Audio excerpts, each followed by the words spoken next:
talking.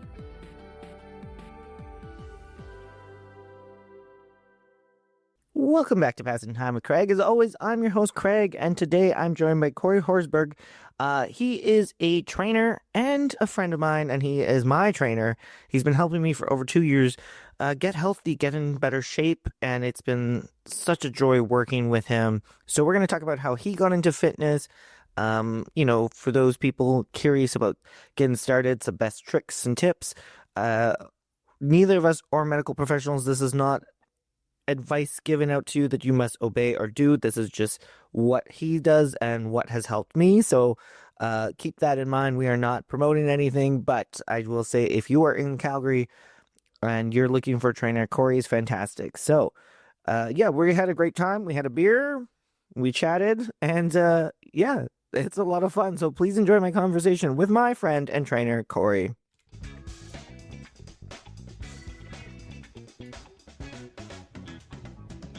Thank you for being on the pod. It's my pleasure. Have you done a podcast before? Yeah, I've done a couple, more like video style. But yeah, I always find them slightly awkward because usually I know the person. Yeah. There's already a rapport and etc. And there might be, inside jokes or things you've already talked about in person. Yeah. And now you have to talk about them again on the podcast, right? You have to change maybe how you say it because it might be for a different audience or a greater audience compared to the one person you were coaching. So Okay, well, thank you for coming on the pod. I'm excited to chat with you. I've been training with you for over 2 years now, just over 2 years. But is that it? Yeah, it feels like longer. It feels like 3. I've known you for thanks. I've known you for several years because I used to go see you at the one gym that you were working at. Mm-hmm. That's how I first met you. But before we get into my training and everything like that, I want to start with little Cory. Were you always was athleticism, fitness, was that always, right there as a kid? Yeah. Yeah. Yeah. My mom tells the story that I was born a little premature, and my mom just tells the story that I came out and I already had a 6-pack. And even though I was a small kid, I'm still a small kid. Yeah. The doctor said to my mom, I've never seen a kid come out with this much muscle, this lean before. Right? And I my parents put me in sports at 3 years old. So I've got really old, I probably don't exist anymore, but I've seen really old videos of me. And I'm like any other kid. I'm chasing butterflies, and I get tired on the field and I stop and I sit down and I pick grass for a little while and I get up and play. But from the time I remember playing soccer, say maybe grade 3 instead of 3 years old. It's that's when I remember this competitive nature in me just came out, and it was always there since the time I stopped doing competitive sports, right? So there's always been part of that.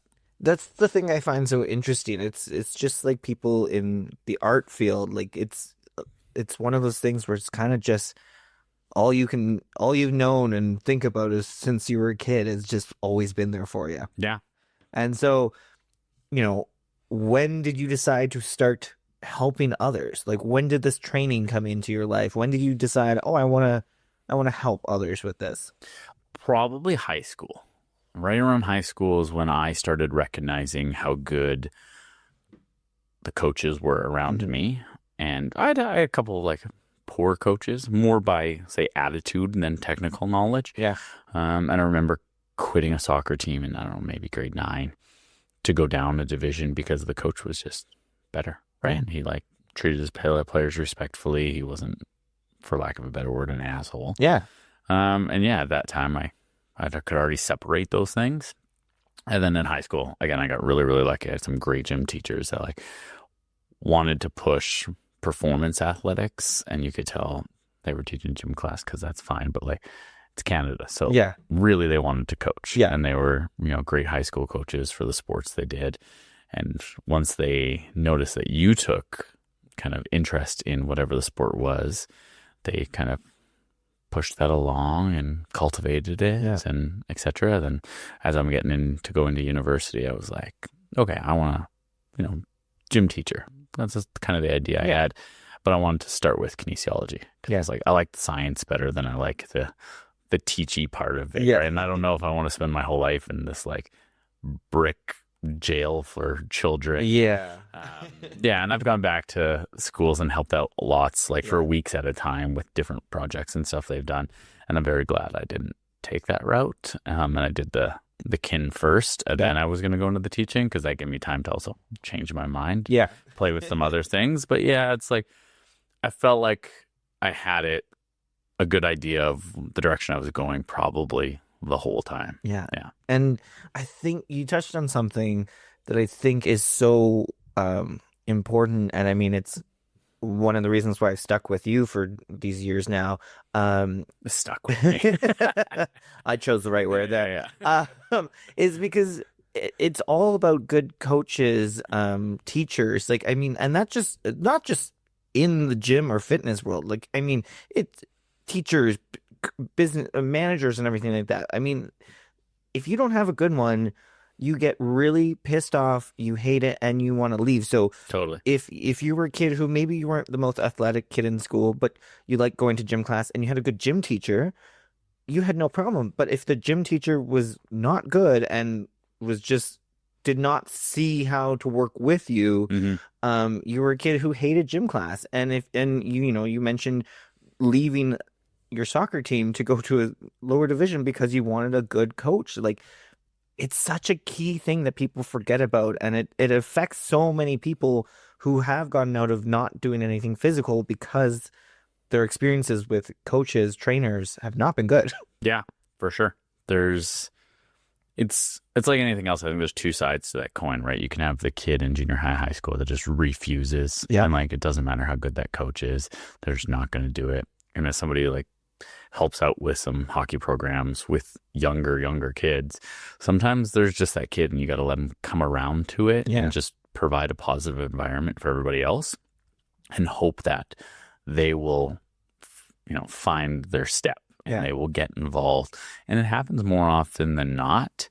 But to your point, if there is some interest, but you're not sure, you're insecure about it, you're nervous about it, you're not that great, you're afraid you might get fun of, whatever case, and then you have this overbearing, strong, whatever asshole kind of individual leading those sessions, you're not going to want to take part. You're going to retract from it, and then maybe retract from it for years or decades, and then you've become a 25, 35, 45-year-old who's like, I'm not sure how to move my body, right? But I want to go do this, I don't know, 5K run or play rec soccer, or, I've got a kid now who's into baseball and I want to throw the ball around with them. Yeah. And I have no idea how to do any of those things because I didn't take any interests, maybe not even of my own fault, but now I just don't have these like basic movement literacy skills. Yeah. And that's, I mean, we chat about it with our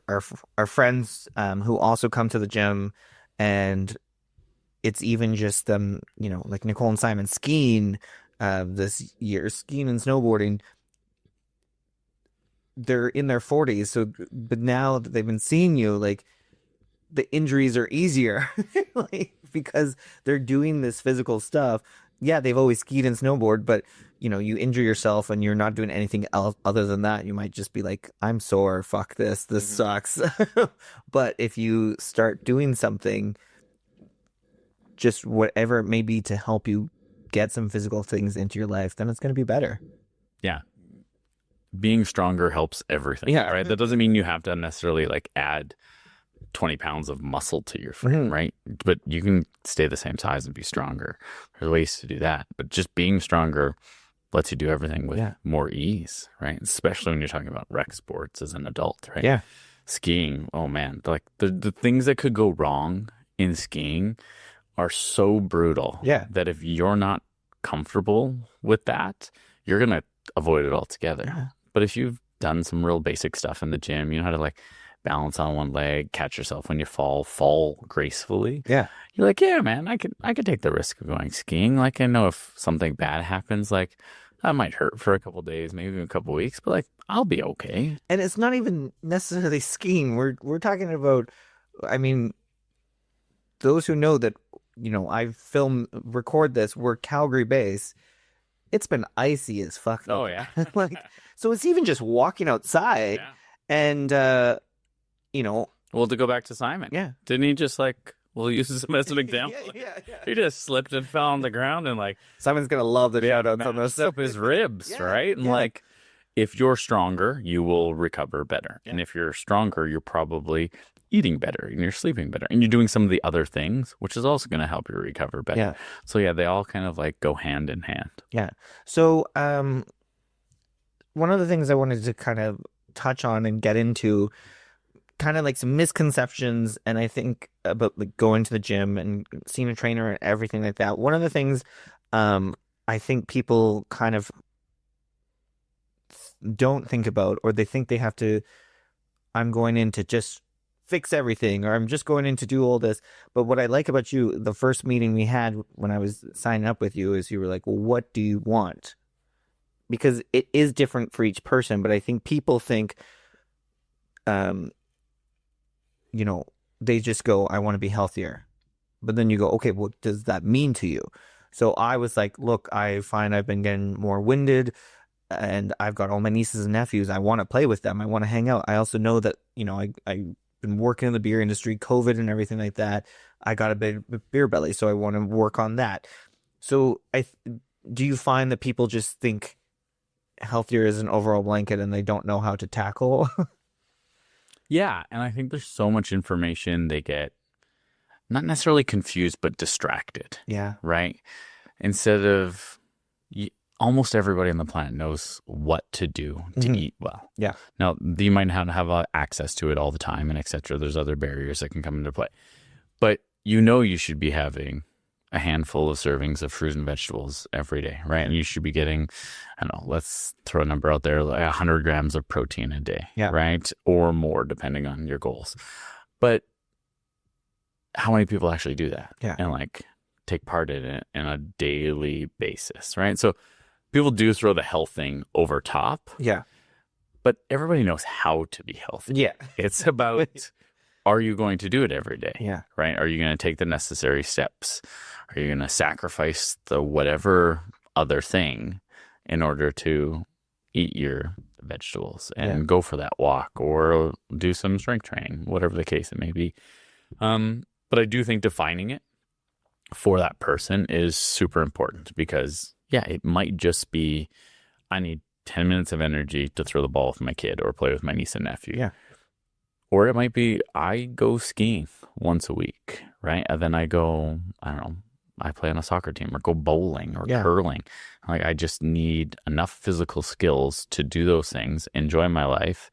I don't need to be, gaining 20 pounds of muscle and be this jacked human being. But I need to be strong enough for what I'm doing so I don't get hurt. Or if I do, I can recover quickly from it. And of course, just like feel good, look good, because I mean, that's a byproduct of all this, but like everybody wants it. Everybody puts those things at the top, but it should just be a byproduct. Yeah. And that's just, and then you can see it, the results, and you go, oh, wow, and you feel good. But you're like, the health aspect and what you want to do. And, we talk about this, as I had my disclaimer at the beginning, spoiler alert, is you got to do what's right for you, and you got to think financially what works for you. So, but even if it's just like those going to see a trainer, learning some stuff from them, learning them skills, because that was the thing for me. I would go to Good Life and I didn't know what I was doing. I didn't know how to use any of those weight machines. I didn't know how to do anything. So I just ended up being on the treadmill or riding the bike, nothing crazy. And then I've had apps before where it's like, oh, sweet, this is a great program, especially during the beginning of COVID. It was like, oh, wow, I can do this. And it would create this 25-minute workout and it would tell me what to do, but I wasn't doing it properly. I wasn't doing the actions, movements, because you must see that like going to gyms. You call us out for it. You're like, you need go lower with your squats or whatever it may be. Is that a huge hurdle people have to overcome? Is just the techniques, the basic techniques. Yeah. And I think a lot of the knowledge we have and that's pushed out there comes from bodybuilding world. Yeah. Right. Because that's just such a big, strong factor right. in physical fitness. And And because of that, we have all these machines and the gym equipment that kind of like trend that direction, right? And that's not everybody's goal, to be honest. It's fewer people's goal than I think we're led to believe, right? You see all these like fine-tuned trim bodies online or whatever. But those people don't stay like that all the time, number one. We don't know how well they move. Right. We don't know how happy they are. We don't know what they're eating, right? They're probably in their 20s and things are easier for them as it was for all of us. Yes. And I don't think that takes into account the physical literacy part of it. Like, do you know how to get up from the ground most effectively? Could you do it if you had, I don't know, a small child hanging on your back, right? And you're playing. Yeah. Could you still like do what we would call in the gym like a Turkish get up or a lunge or something to get up?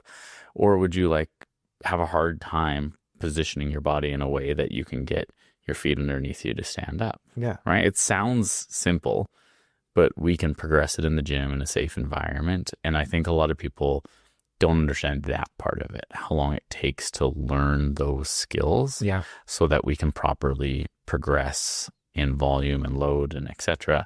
It's not always like just go lower in your squat, or just some people can't squat. Some people have trouble with that, especially as they've gotten older and they've gotten, they have old injuries, they have barriers to some of their movements.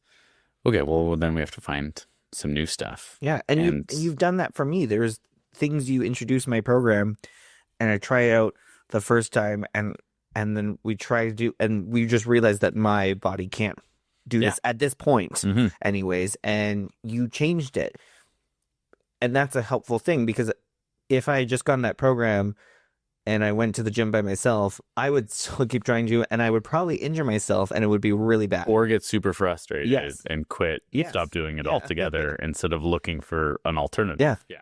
But we don't think there is alternatives. And, with you, one of the things you offer is the semi-private lift training. So there's several of us in at a time, and we've all got our own things going on. And you can see 4 or 5 of us all doing different things and different weights and different activities. And that's, again, what I like, is that I'm there with my friends, but we're doing what we need to do for ourselves. I'm working on this aspect. This person really wants to work on this thing.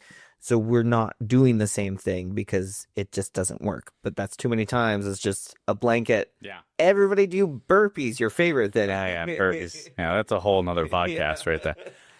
Yeah, there's no must-do exercises, right? So there's categories of exercises everybody must do. You got to push, you got to pull, you got to squat, you got to hinge, you got to do some core stability, you got to do some core rotation. Carries are another good one we could throw in there.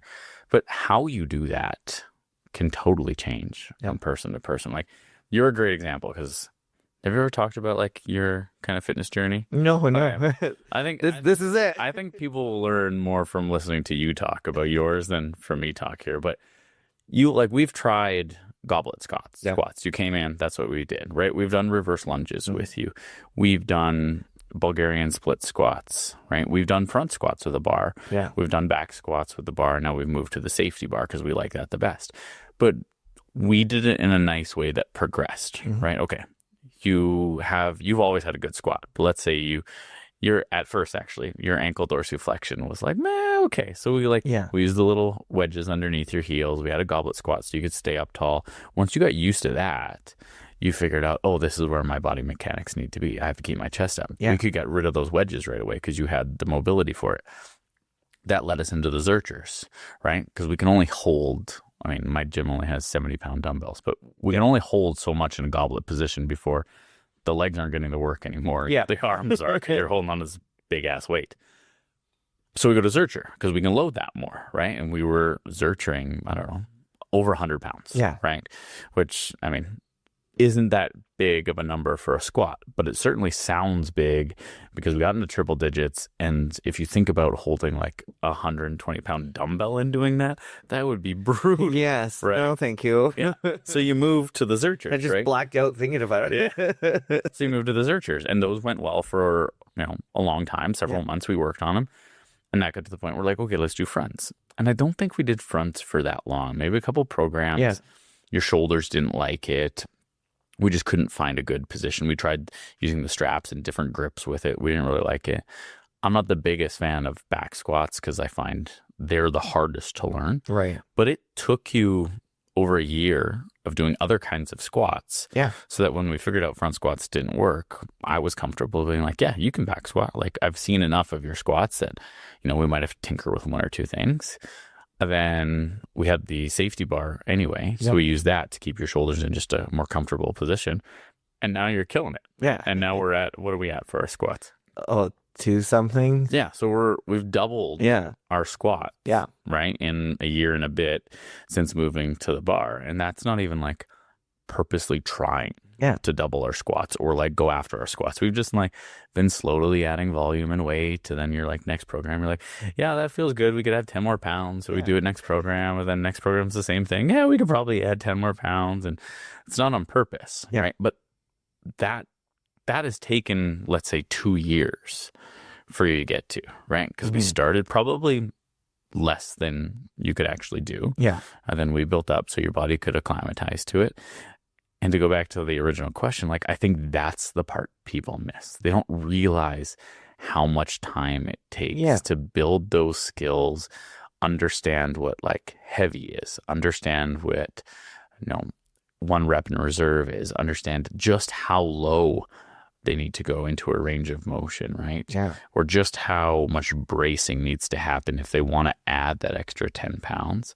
And all of that just takes practice and experience and work and time. So much more time than people want to give it, right?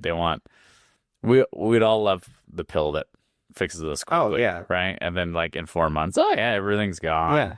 But no, it never works that way. You have to like adopt that you're going to do this 2 to 3 times a week for the rest of your life on average. Yeah. Right. If you miss weeks here and there, it's not going to be the biggest deal in the world. But that's the other thing I wanted to bring up at some point, so we might as well bring it up now. I appreciate you were such a realistic person. And I've gotten to a point where I'm going 3 or 4 times a week, and I can't believe I've gotten to this point in my life where I'm that gym person. Yeah, you're a gym bro now. You go to the gym more often than people I know that are like gym people. Yeah. Because I'm feeling great and feeling healthy. But one of the things is you are, over the holidays, it was like, especially because of the way timing was happening with Christmas and New Year's Eve being in the middle of the week and things going on, you were like, well, no, it's okay. It's the holidays. Because I feel there's a lot of trainers that get that bad rap. And, we see the caricatures on TV, but we know that there are those people as well that's just like, well, I mean, I know it's Christmas, but shouldn't you, take an hour away from your family to go to the gym? Like, so you're very realistic, and I appreciate that about you. And you're also a person, I mean, you brought over beers. We're drinking beers on this podcast. Literally. Spoiler alert. Here right now. Because I work in the craft beer industry. I like craft beer. You are going, you're not saying get rid of it. No, you're done. We're going, okay, let's figure out a healthy balance and also just figure out a way that you can enjoy stuff while still getting healthy. Whereas a lot of people and social media, we can touch on how social media is good and so bad because you have the people who are saying like, no, you can't drink anything. Mm-hmm. Water's the only thing you could ever have in your life. And nobody's happy in that. So you got to find that balance. And that's one of the things I really appreciated about you is that you're very realistic and you go, okay, well, you want to have that beer tonight? Let's make it so you can feel good about it. And what has helped me is now I option out for less alcohol some of these nights because I'm like, no, like I'm having fun, but I still want to go to the gym tomorrow and I'm waking up not hungover. Yeah, totally. It's finding that balance, and I appreciate that from you because, and it's even the little things like when I'm trying to, speaking of balance, like, doing something like a push up and straight back, and the trainers often say, like, imagine you have a cup of water on your back, don't spill it. You change it to a beer on my back. Yeah, it's true. You got to know your people, Yeah, exactly. right? Yeah. I think like trainer Cory from when I first started 18 years ago, right, Yeah. would have been different, right? I was a little, because I was so gung-ho and I was still in my wrestling career and I was a high performance athlete, and like that was training to me. It had a very specific reason and a why. And I mostly trained, I'd say, people that were like in their early 20s, mid 20s, and like pretty strongly going for a goal too. I could have some of that attitude because it was like, well, how bad do you want it? Yeah.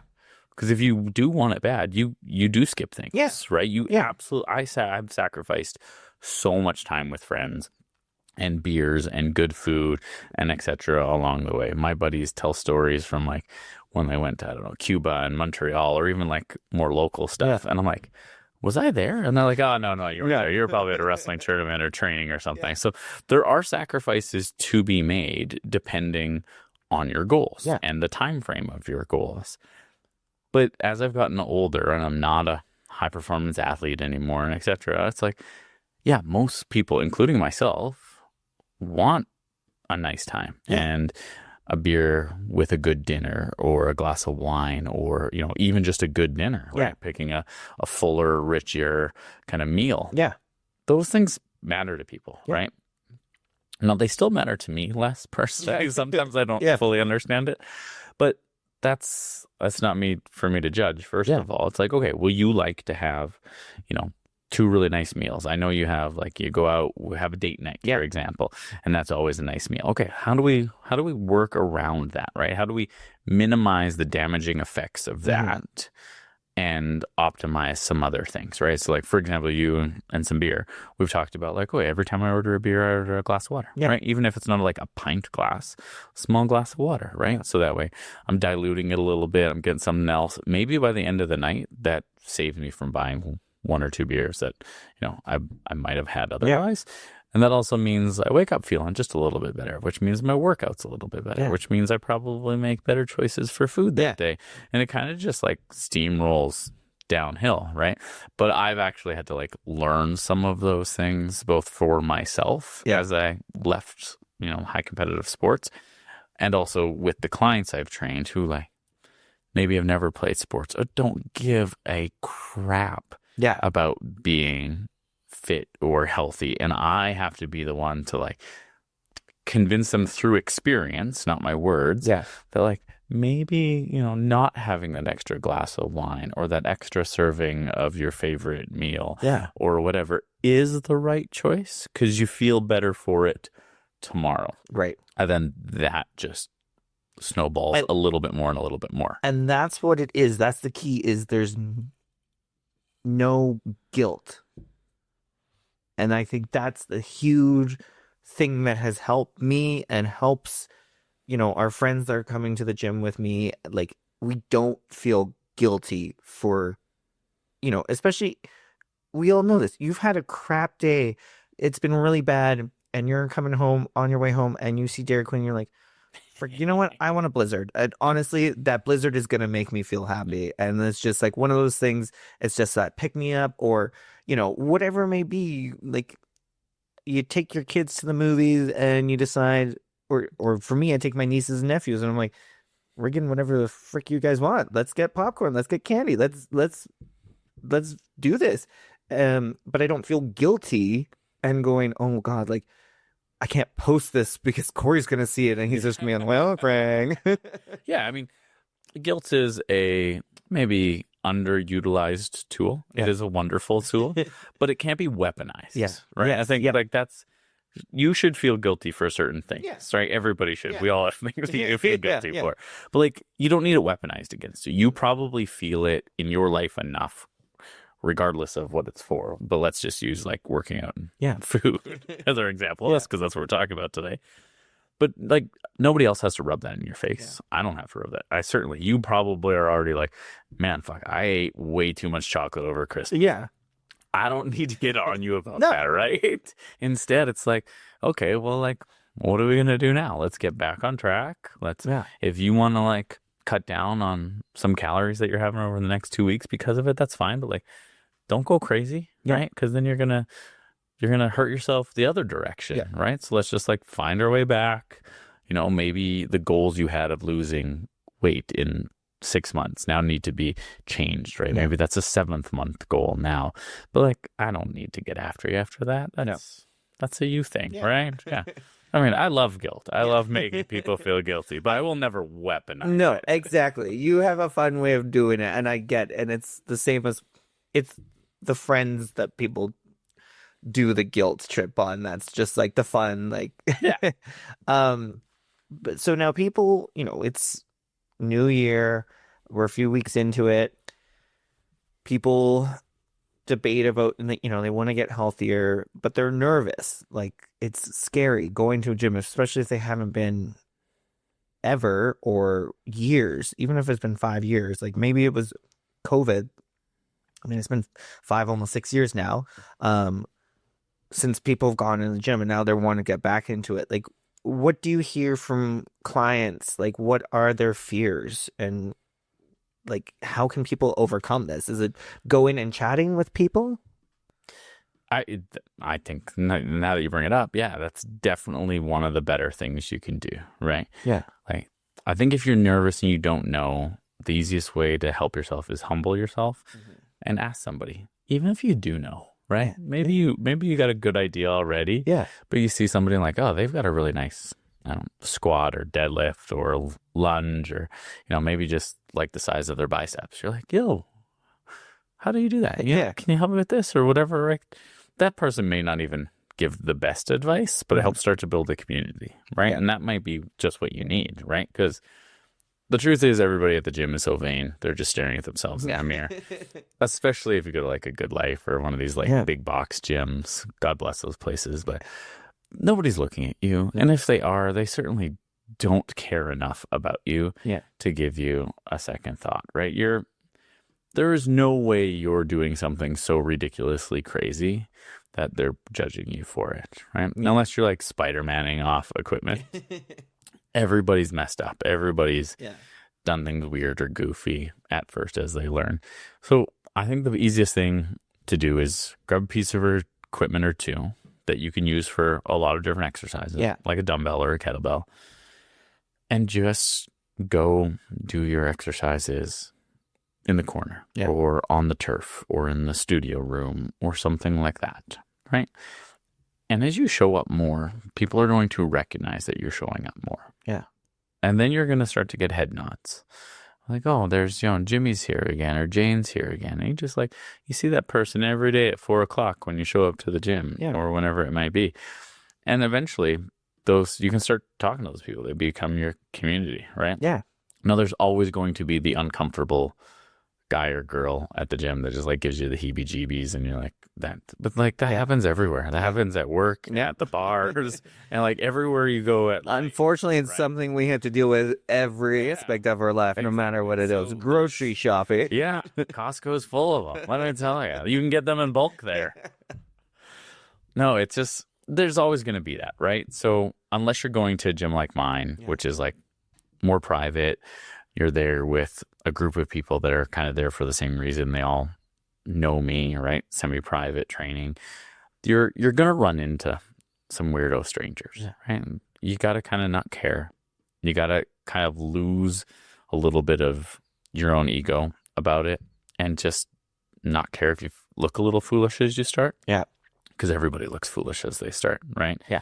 Like, we're talking about physical activity here. I've almost always been pretty adept at it, but like, you give me a lot of other tasks to do and I'm going to struggle and struggle hard, right? But if you want to get good at it, you got to learn, right? I am a terrible artist or drawer, right? You make me draw something, it's going to be stick figures, right? But if you say like, no, you have to draw this like Leonardo da Vinci style picture in 6 months, I'm going to have to do that over and over and over again and improve my skill and improve my skill and improve my skill so I can get there, right? It's not going to help me to bitch about it and complain about it and like procrastinate. It's like, no, just do another sketch. No, do another sketch. No, do another sketch. Hey, I like the way that one turned out. I like the way the eyes are around here.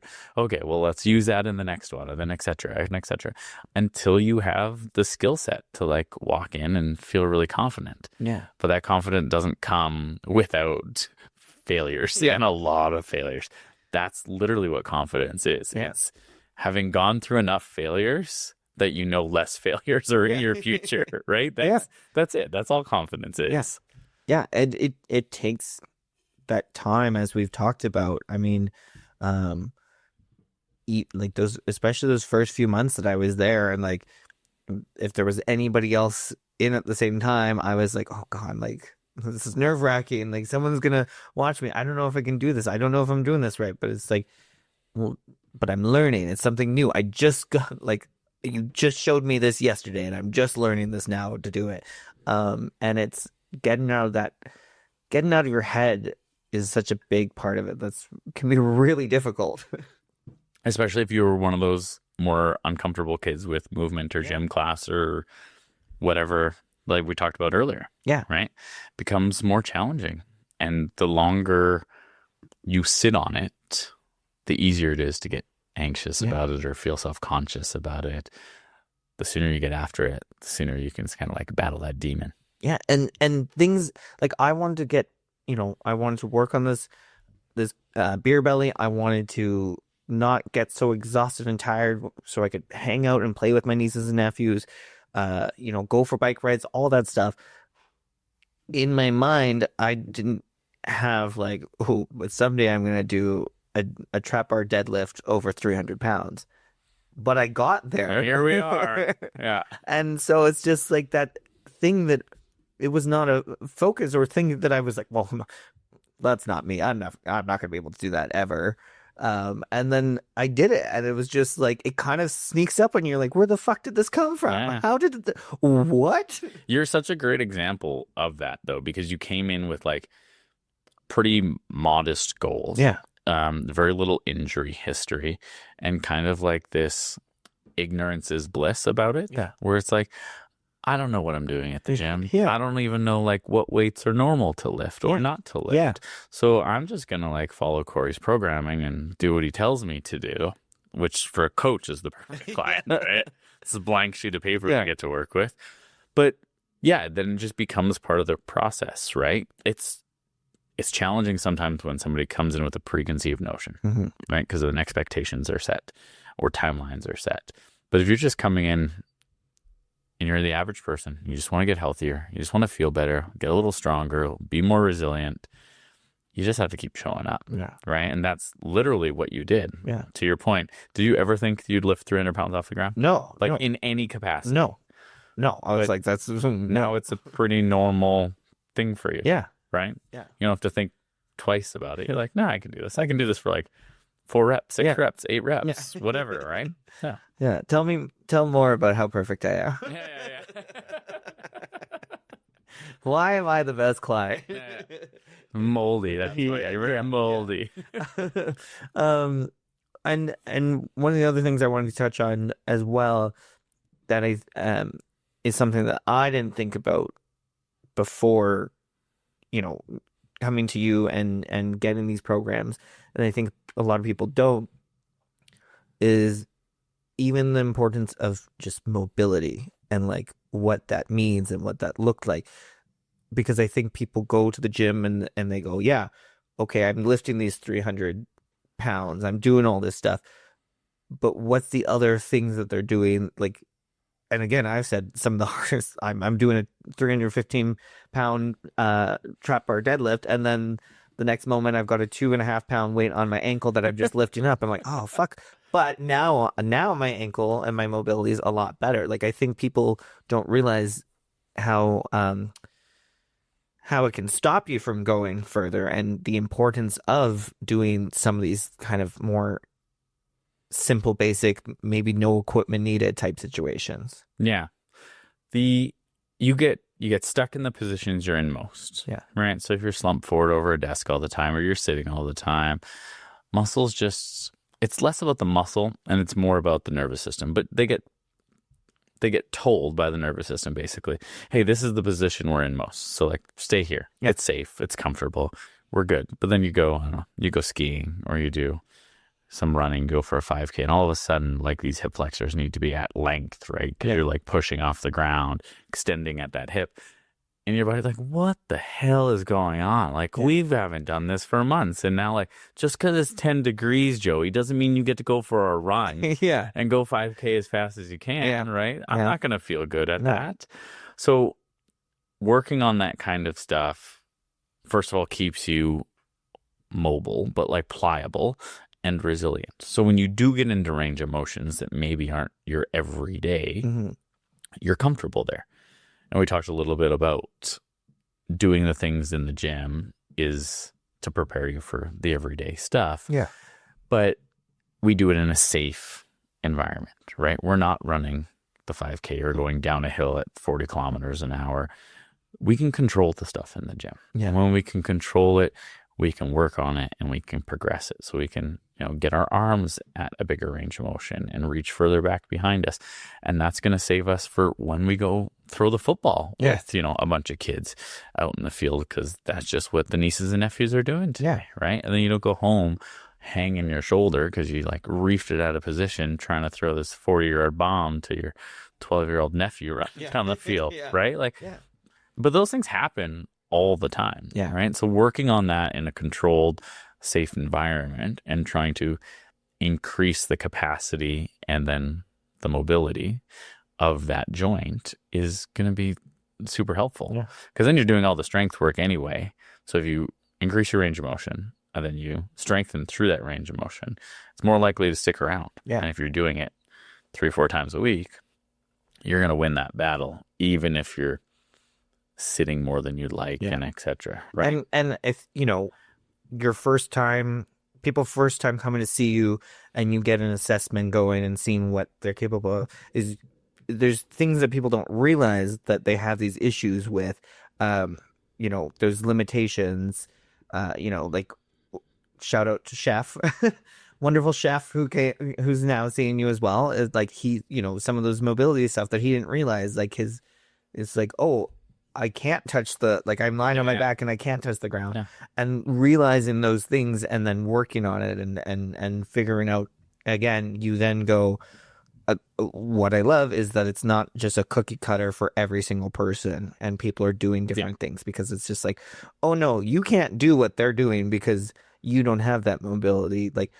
But you're doing this because nobody else can do this, going back to like seeing how my squats were right away, it's everybody's different, but it's those things that we don't realize until we're trying them out. And I think that's the biggest reason somebody should get a coach. Yeah. Right.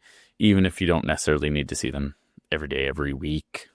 If you get a coach, you get an assessment, you go work on a program, they're going to have the eyes for what's looking good, what's not. And then put in some exercises or drills to improve certain things. Then you come back and reassess. With you, it's great because we get to do that literally every day. Which, after 2 years, it really kind of limits the amount of day-to-day coaching we need to do. Right?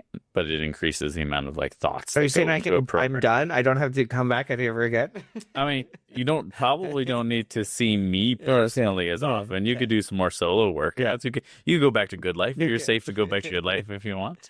But everybody, otherwise you're dealing with the online program like you talked about, right, during COVID, where it's like, here's a squat, here's a push-up, here's a whatever, but it doesn't take into account any of the barriers involved in those exercises. So if you've got, some shoulder impingement or you're lacking internal rotation of your hip, all of those things are going to play a small factor. It doesn't mean you can't do the exercises or can't exercise at all. It just means our exercise selection might have to change. And some blanket AI built, computer built program that is cookie cutter is not going to take those things into account. And that's why you should go see a coach. And push-ups are a great example, something that you and I have had a conversation about. We all learn push-ups as kids. That's one of those first gym class exercises we do.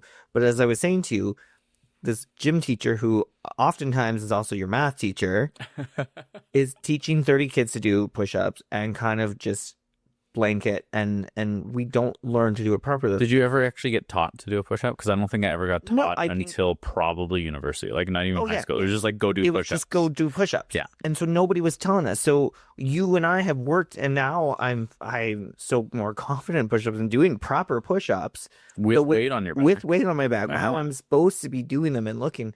And it's one of those things that we don't realize, because it's just like we do it, and then because I've been doing it for 30 years wrong that I don't realize that, like, oh, so this has never been helping me. Yeah. I've just injured myself. Yeah, there's probably, I mean, there is bad technique, but most people don't come in with bad technique. Yeah. They come in with like inefficient technique for either the movement or for their goals, right? Yeah. The skills they're trying to obtain. And yeah, push-ups is a great example of that, because like no 10-year-old kid is strong enough to do real great push-ups, right? I see 400 of these kids every Saturday, and I can, like, 2 can do like real rock solid push-ups. Yes. Right? Everybody's got their elbows out too far, their hands up. They're just finding path of least resistance to get it done, right? And that's what your body's great at. And that's why probably new people at the gym get hurt. They overload certain things, and then their body's compensating, finding path of least resistance, instead of like starting at maybe 40%, 50%, 60 maybe of their capabilities, and then building to a more challenging position, because then it doesn't feel like you're making progress for months. Yeah. But in reality, you're learning how to do it, right? It goes back to that skill acquisition we were talking about earlier. And that's the push-up is a great example, right? Yeah. There's not enough. Even when I was coaching university wrestling, and with the kids that do push-ups, these are like young adults. Yeah. It was absolutely horrendous. Yeah. Right. They're like, some of the people are doing these like yoga push-ups where like their hands are out, but their elbows are in, and like their shoulders just collapse forward. The boys are doing like hardcore like tricep push-ups, but they're like only going down 25%, and they're only coming up 25%. So there's just like this middle range of motion that's getting worked, but they never go all the way down, and they never go all the way up. Yeah, and I don't know where any of this was picked up, but I have had to stop practice, like with grown adults, to show them how I wanted push-up stuff before. Yeah, which seems silly, but no. And again, like, the programs are catered, to each individual person, and I think people think that, they get scared about a program from a coach, because they're like, oh God, what are they going to have me do? They're going to have me do this insane thing. And, it is difficult for me, but one of the things on a day is literally just, and I'm only doing like 8 to 10 push-ups in a set with like 15 pounds on my back. But like, I think people think that it's got to be 50 push-ups with 50 pounds on your back. Like, people think that, but that's not what it has to be. That's not what it is. That's you got to get there. You got to work to make that even a possibility. But I think that it's like your deadlift, right? Yeah. It's part of the process. Yes. Yeah. If you come in with zero expectations, and you just find a coach that can start a good program for you at like a 5 or a 6 out of 10, it's going to feel easy for a while, but it builds skill acquisition. Those things are just going to happen as part of the process, right? You don't have to think about it. They just slowly over time, your body starts getting into better positions, stronger positions, more effective positions. And that means you can do more, or you can do more weight. And then, it all comes together. it all comes together. Right? Yeah. But you're right. The expectations about like how much I need to do, how fast I need to do it is a big detriment. It's a big reason why people quit early or don't make it, because we all have a little bit of an all or nothing attitude, perfectionist attitude, especially when it comes to like health. We're like, oh, I ate some broccoli today. Why don't I have a 6-pack? But it doesn't work that way. It takes months and years, and I think we've been marketed to wrong for so long too, because you can't. I mean, gyms and coaches maybe can make some money by telling you it's going to take years. Yeah. But the rest of the industry can't. Yeah. Right. They get they want quick I fixes. get They the want to ads, sell you this. the Yeah. Instagram ads all the time that I can get a full six pack in 30 days. Ooh. And I go, You should buy that program Yeah. and tell me what it looks like. Yeah. So people in Calgary are listening to this and they're like, you know what? I've been thinking about this. Tell everybody, like, as we start to wrap up, what is it that you offer? So, we've mentioned virtual, you got the semi-private. What are the options that can come to you at Move to Move? Yeah. So me personally, the biggest feature I have is semi-private personal training. So what that is everybody has an individualized program. We cover all the movement patterns regardless of who you are. So we're always some sort of squat variation, hinge variation, pushing and pulling at different angles. So horizontal, vertical are the obvious ones, but everything in between as well. And then of course some core work. So that's what I would consider like general strength programming. Most clients that start with me and do what I call lift, which is my semi-private personal training, do that kind of programming for a good year. Yeah. Right? It's just general strength. It's building up your capabilities, slowly adding volume and load over time. And then we can start to get into some different stuff. Like, oh, you actually you want to get strong. Okay, let's start a strength program. Yeah. Or we're really working on how much can we lift 3, 4, 5 times? Like, how much can we actually get off the floor or push or pull or whatever in those movement categories? Instead of just building this overall general strength, we're going for like not max strength, but like heavyweight low reps.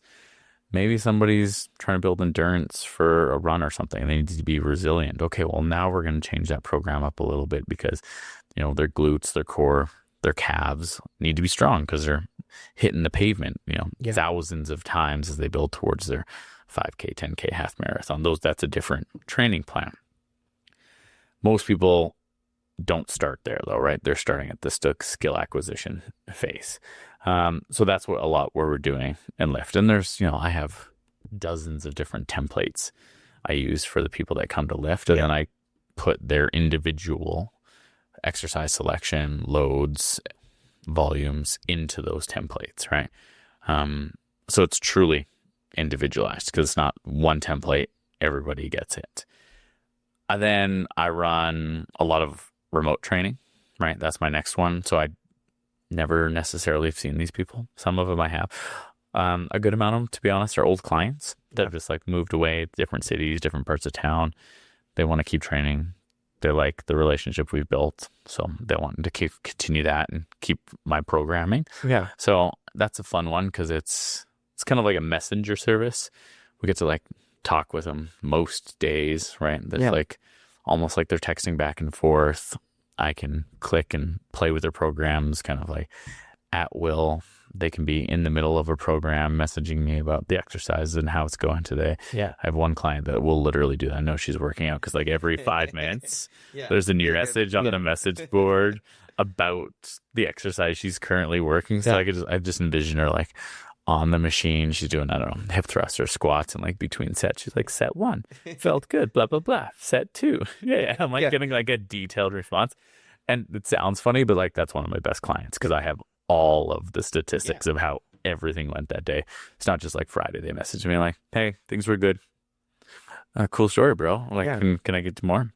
So I do the remote stuff, and that's for, I would say, people that are more accountable, can do the workouts themselves, have some sort of training knowledge under their belt.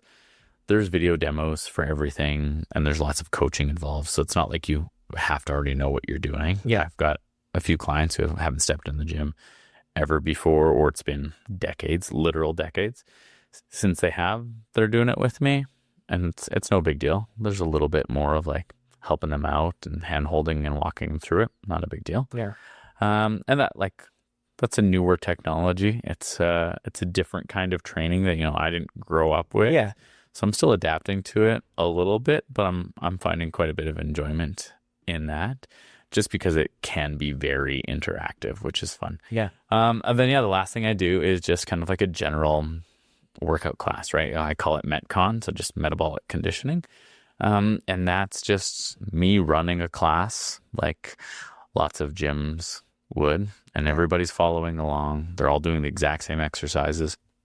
they might be picking their own weight and their own speed and their own whatever for those exercises. But it's like kind of the old classic, I don't know, boot camp or Zumba class or whatever, right? From the outside, that's how it's kind of looking. But we never do burpees in those classes.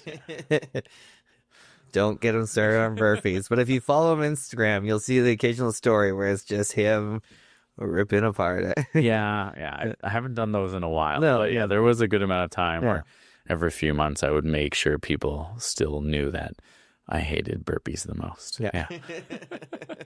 And everybody hates them, so it's good. So Yeah, we if don't you're need like, to do 'em. if you're like, oh damn it, I don't know, last coach I had always did burpees and I hate them. No, that's You know, if you won't be getting if there. you don't know, that's the point. Is we don't like burpees. Don't do burpees. Yeah.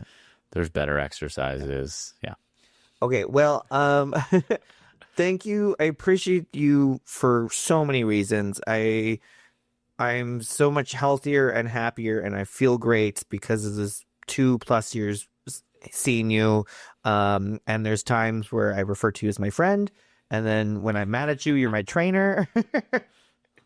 So, you'll notice how I introduce you to people as I go, this is my trainer, Cory. This means like I hated you at the gym today. Yeah. But no, I truly appreciate it. And I think, you've built such a great community. I've brought people to the gym, Nicole, Simon, Chef, Alyssa, Ryan. But I've also met so many great people at the gym that like, I look forward to seeing them all the time. It's really nice. And, I thank you for so many reasons, and I'm so happy and thankful for your friendship and everything you do. As we wrap up here, what do you want people listening who are afraid to take that step, but they're wanting to? What do you say to them? But you have to do it. Yeah. You have to just jump in the pool, right? You don't have to jump in the deep end. Yeah. But you got to get your toes in. Yeah. Right. And doesn't have to be a coach necessarily. I mean, they're the most qualified and well-educated, but finding somebody that can mentor you, that knows enough to help you get started and build that community. It's always more fun going with a friend or somebody you know. So find that person, be accountable to that person. They'll be accountable to you, and like just dip your toes in. Yeah. Like some days are going to look like 10 minutes on a treadmill or a stepper, and other days you're going to like crush out 100 lunges on the track or the turf or whatever. And like, it doesn't have to be perfect, especially at the start. It's not going to be perfect. So don't expect it to. Just like get the ball rolling. Yeah. As it starts going downhill, it'll get bigger. It'll smooth its way out. It'll become more efficient. All those things happen with time. You just have to stick with it long enough to see those results. Yeah. And I think it's that asking that, whether it's a coach or a friend, if they're your true friend, they're not going to laugh at you if they know you haven't done anything in a long time, and you go, hey, do you mind if like we go for like I join you for a jog, and you're gonna be in your head like, fuck, I know they run and they can do like they do marathons. I don't know if they're gonna want to like slow down, keep that pace with me. But if they're truly your friend, they're going to be like, yeah, no, like, let's get you. Let's do that. And I think, again. And they'll know the difference. Yes. They'll know I'm going with, I'm with Johnny. It's not going to look like my training day. Yeah. Right? It's a different thing. Yeah. So, I think you should have me back, though, that I get to ask the question. Oh, gosh. Because, like I said earlier, I think people will kind of like it'll be more endearing coming from you and learning about your actual story. Like, what were your thoughts pre-COVID? Like, what has your experience been like? What have you learned? Right? Like those things. You can talk to me about all like the technical stuff and whatever. That's what I'm here for. That's where my brain is usually. But it's not as endearing, right? I don't just speak to the regular people like you do, Craig, right? You're a voice of the regular people, right? Yes. There's nothing regular about me. That's also true. Yeah. You walk that line perfectly. All right, we're gonna have you back on, and I'm gonna throw you the host role, and I like it. you get to ask me the questions. I think that's a good plan.